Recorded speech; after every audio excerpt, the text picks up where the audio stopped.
According to a study by the Chinese think tank Center of Policy Studies at the Shanghai Academy of Social Sciences, China's population had started to decline in 2022.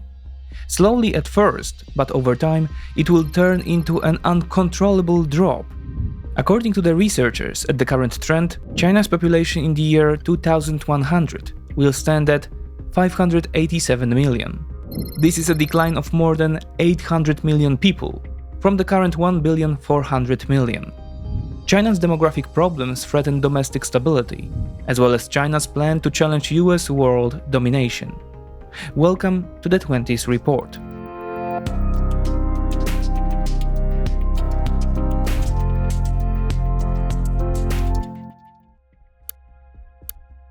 Today's episode is brought to you by Crossout.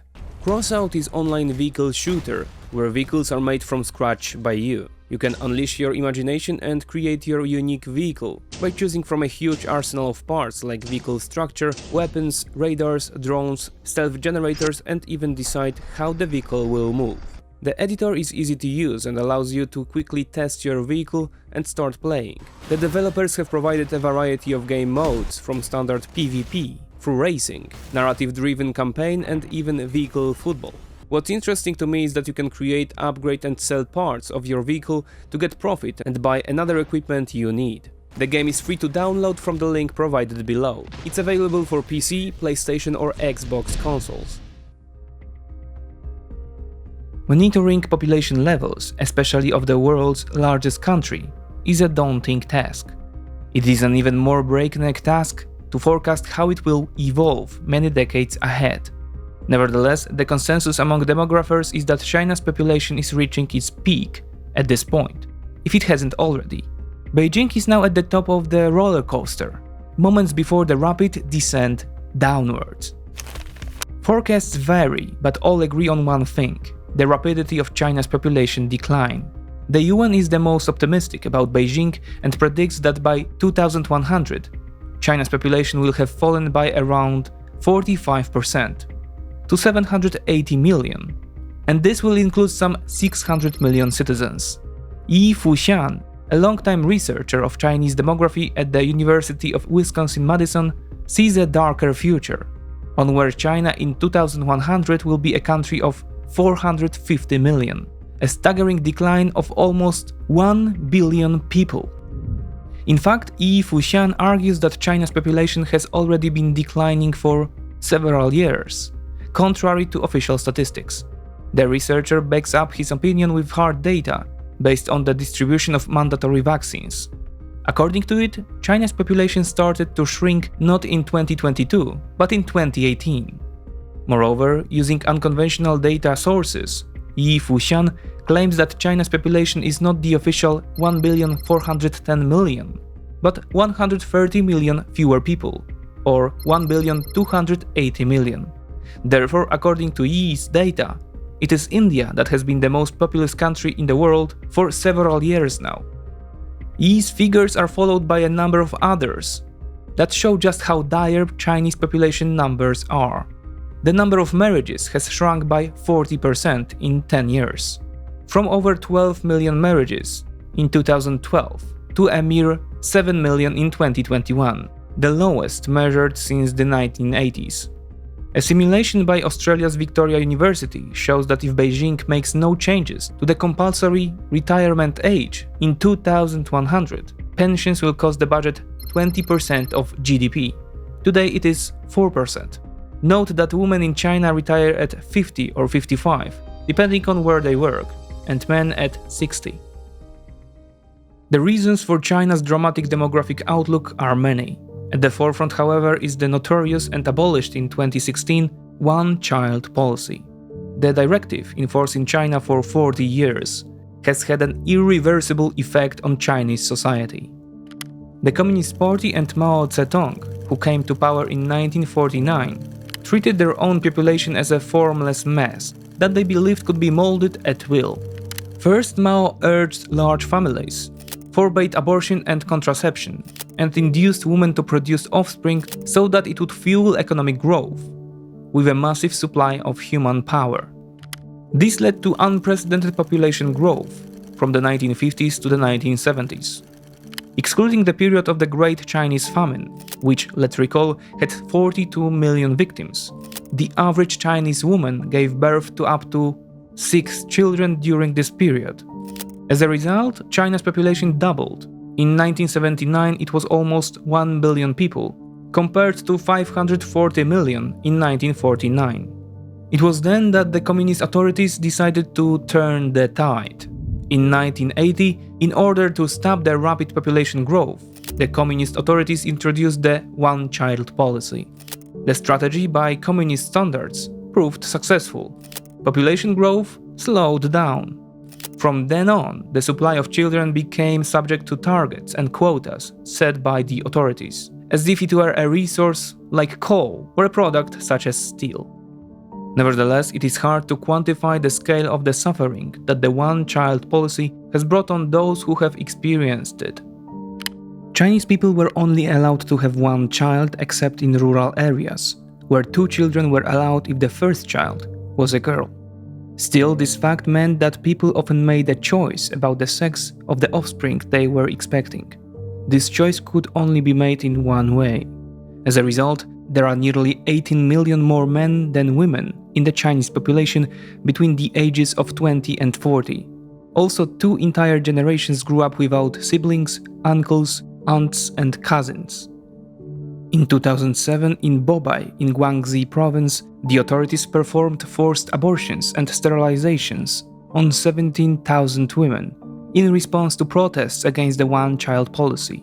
In contrast, the documentary The 100 Childless Days, produced in 2012, depicted the anti-childbirth campaign of 1991 in the city of Liaocheng in Shandong province. The local authorities, to improve their low birth rate statistics, sent pregnant women to abortion clinics, even if it was their first child allowed under the one-child policy. Later, Beijing officially banned extreme forms of anti-childbirth practices, but a trace of the trauma of this policy remains. In 1991 alone, the year of the 100-day campaign in Shandong, 14 million abortions were carried out in China.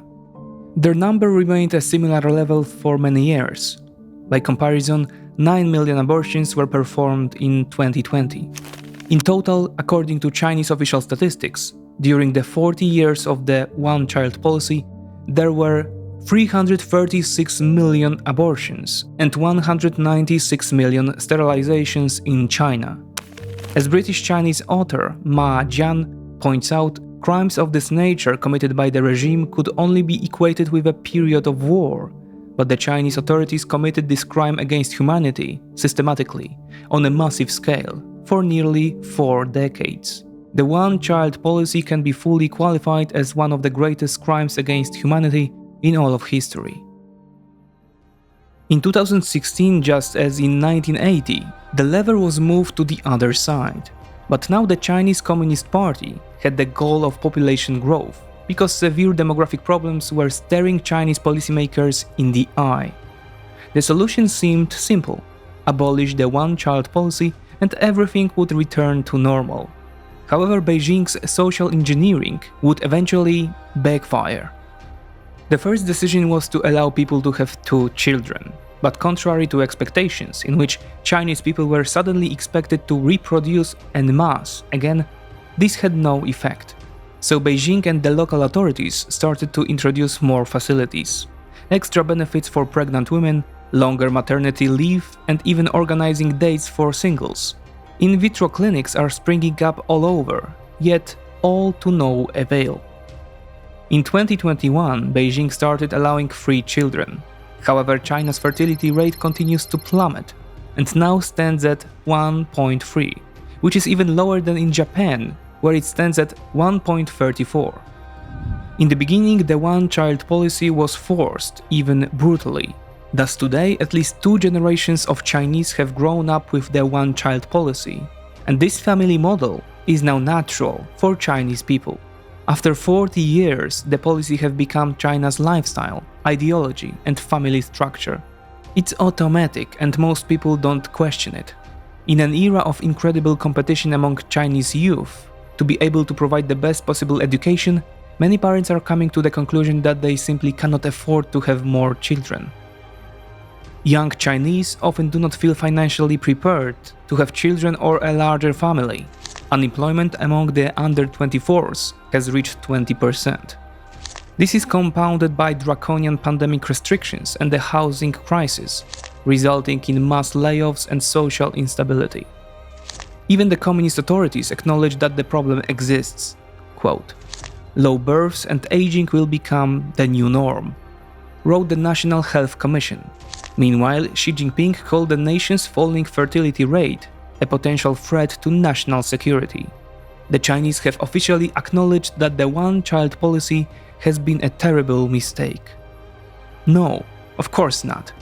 Beijing does not recognize the one-child policy as the main reason for current problems, but rather the rising price of real estate and private schooling. And the CCP has a technocratic answer to this problem: regulation to make the problems disappear. On a more serious note, China's entire rise to power has been built on the hard work of millions of Chinese workers, most of whom were born between 1950 and 1980. Thanks to this, the Middle Kingdom has taken a true leap forward, and in the process lifted 800 million Chinese out of extreme poverty. This is a magnificent achievement, whereas the country has gone from being a backward pariah to a powerhouse that challenges the United States on every level: innovation, military, technology, and even in space. Now the foundations on which this success was built are shaking. Problems in the real estate market and a restrictive lockdown are squeezing the Chinese economy. Beijing is chipping away at its original plan for this year of 5.5% GDP growth, with experts pointing to a rate closer to 3%. For a country that has for decades recorded growth close to 10% or higher, such an outcome is certainly not satisfactory. This is not necessarily an exception, but maybe the beginning of new standards. China's rapidly aging population, and at the same time low fertility rate, present a massive challenge to the economy, which will have fewer hands to work each year, and will soon have to pay for a more bloated pension system with each passing year. What's more, the Chinese authorities are further burying their heads in the sand by ignoring necessary reforms to the retirement age, which in China, depending on gender and occupation, can be as early as 50. As a result, China's growth could stabilize at 2–3% of GDP in the coming years already. Aside from the rationalization of the one-child policy, many demographers argue that Beijing is up to 20 years late in abolishing it. The first analysis of China's grim demographic prospects was presented before the year 2000. The interference in the cycle of life and death by the communist authorities was intended to serve the rise of China in the world, but may eventually crush it. This means that we may now be entering a dangerous period for global stability. Howard W. French, author of the 2017 book, Everything Under the Heavens: How the Past Helps Shape China's Push for Global Power, believes that Chinese leaders know full well that China's period of maximum opportunities is now ending after decades of rapid economic growth. It won't be long before bold expenditures, such as naval expansion, projects such as the Belt and Road, and building China's dominant position will be replaced by much more mundane, but decidedly financially no less significant ones, such as paying ever-increasing amounts for pensions, health insurance, or simply internal security.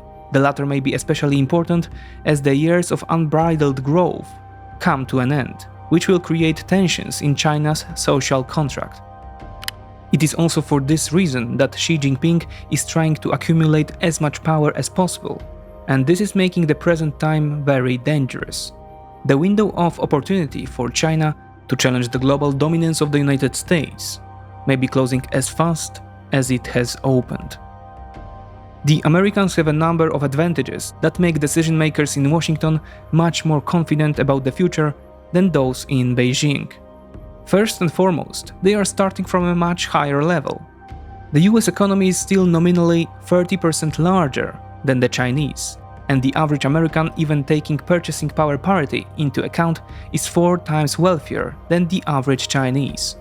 The American fertility rate, which is close to 1.8, may not be outstanding, but it is one of the highest in the developed world and significantly exceeds the Chinese. Moreover, the Americans always have the option of immigration, which is natural to their state model and on which the entire history of the United States is based. For the Chinese model of society, such an option does not currently seem to exist. All of this makes the demographic outlook for the USA far better than for China. This and Washington's many other advantages, such as energy independence, individual freedom, the still unchallenged status of the dollar, and the world's shaken confidence vis-à-vis China, mean that perhaps all Washington needs to do with China is to wait it out. Has China gotten old before it got rich? There are many indications that this is the case, especially on the Chinese coast, which is driving national growth. Many developed countries have already found that economic prosperity is the most effective contraceptive for population growth. But this modeled population decline is usually coupled with an increase in innovation and productivity.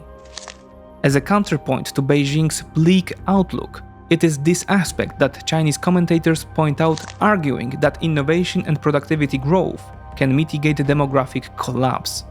In other words, a smaller population will not necessarily lead to a collapse of the internal system, as many jobs will be automated or handed over to machines. This is an accurate argument that can reassure many developed societies that are well below the replacement rate of 2.1. But China, by almost every definition, is not a developed country. Japan and South Korea experienced rapid economic growth along this pattern and achieved high income status before their fertility rates plummeted. China, on the other hand, is not even close to the development ceiling of Japan or Korea, at a time when its demographics are beginning to collapse. Unfortunately for China, each of these economic powers, despite trying, has yet to apply an effective solution to reverse the population decline. There is simply no precedent for reversing the demographic challenge. Moreover, not every country is competing for global primacy. Therefore, while innovation and productivity growth is a potential recipe for domestic problems, it does not solve China's relative decline in power vis-à-vis the United States. It is hard to suppose that the Americans, hitherto dominant in the innovation sector, and furthermore with more capital available for its development, would suddenly start to diverge significantly from the Chinese in this niche. Are we witnessing the beginning of the end of China's revival and the start of a period of stagnation that will set in motion a process of mass internal unrest? Obviously, a 50 or 100-year perspective is too distant to lay out confidently, but China's problems are big, and 2022 shows that they begin here and now. Finally, a quick shout out to the sponsor of today's episode, Crossout. Create your own unique vehicle for free on PC and PlayStation or Xbox consoles, including older and newest generation. Hit the link in the description and download the game to play for free. Thanks for supporting the channel.